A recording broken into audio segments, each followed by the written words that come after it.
Chers frères et sœurs dans le Christ Jésus, Shalom. Dans la deuxième lecture de ce dimanche, nous allons écouter cette phrase « J'aurais beau parler toutes les langues des hommes et des anges, et si je n'ai pas la charité, s'il me manque de l'amour, je ne suis qu'un cuivre qui résonne, une cymbale retentissante. » Chers frères et sœurs, Saint Paul met l'amour au-dessus de tout. D'ailleurs, il va le dire, l'espérance, la foi et l'amour, c'est d'abord l'amour, car c'est l'amour qui demeure. L'espérance, j'ai l'espoir qu'un jour je vais voir Dieu. La foi, on en a besoin quand on traverse encore ces cours d'histoire. Mais l'amour, un jour quand je serai devant Dieu, le regard sera un regard d'amour. L'amour demeure. Oui, chers frères et sœurs, quand j'aurai les dons des prophéties, même de déplacer des montagnes, si je n'ai pas d'amour, je ne suis que rien. C'est intéressant. Nous trouvons actuellement dans ce monde, il y a des gens qui se proclament des prophètes, qui prophétisent, qui parlent au nom de Dieu, mais en même temps, à ce nom de Dieu, ils divisent les gens. Ce n'est pas l'amour. Ça ne vient pas de Dieu, car Jésus ne divise pas.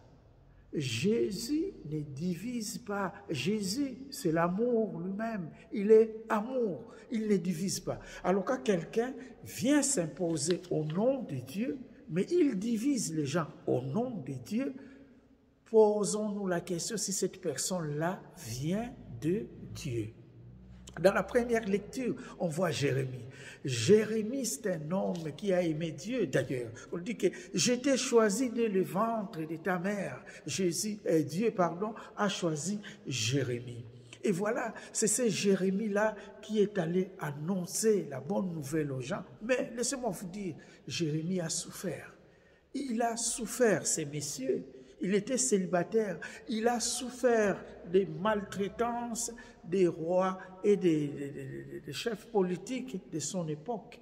Mais il a tenu bon. Il les a aimés. L'amour. Jérémie a mis l'amour devant.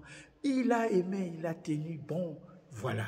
C'est ce Jérémie qui nous parle aujourd'hui. Jérémie a parlé au cœur de son peuple, a aidé son peuple à quitter le mal pour que ce peuple tourne vers Dieu.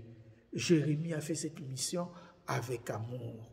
Et Jésus, dans l'Évangile, va prêcher à son peuple. Il dit même, nul n'est prophète chez lui. Il n'est pas reçu chez lui. Son propre peuple ne l'a pas reçu. Mais Jésus ne s'est jamais découragé. Il a fait sa mission, et juste et bien. Voilà. Et cela nous interpelle aujourd'hui. Aujourd'hui encore, on a besoin de gens comme Jérémie, à temps et à contre-temps, qui vont prêcher la bonne nouvelle, mais tout en témoignant aussi par leur vie la bonne manière de vivre et de pratiquer la parole de Dieu. Jésus n'a pas dit que non, comme vous ne me recevez pas, alors je vous laisse, je pars. Non, il a continué la mission que son Père lui avait donnée auprès de son peuple, en les aimant. L'amour, voilà. Agapé, l'amour en grec, c'est agapé, c'est l'amour qu'on appelle agapé, c'est l'amour sans profit, c'est cet amour qui vient de Dieu. Alors, chers frères et sœurs, dans nos communautés, parfois vous allez entendre tel frère et telle sœur ne s'entendent plus, telle personne et telle personne ne s'entendent plus. Malheureusement, parfois même à ceux-là qui ont des responsabilités, ils ne s'entendent plus.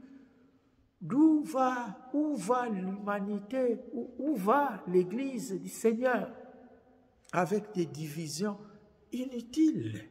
Alors, chers frères et sœurs, si nous n'avons pas d'amour, nous ne verrons pas Dieu. Voilà. L'amour nous accompagne toute la vie, même ces jours-là, car nous allons voir notre Créateur face à face.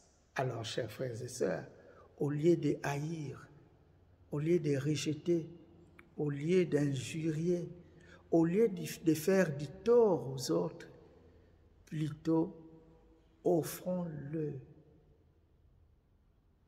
notre amour.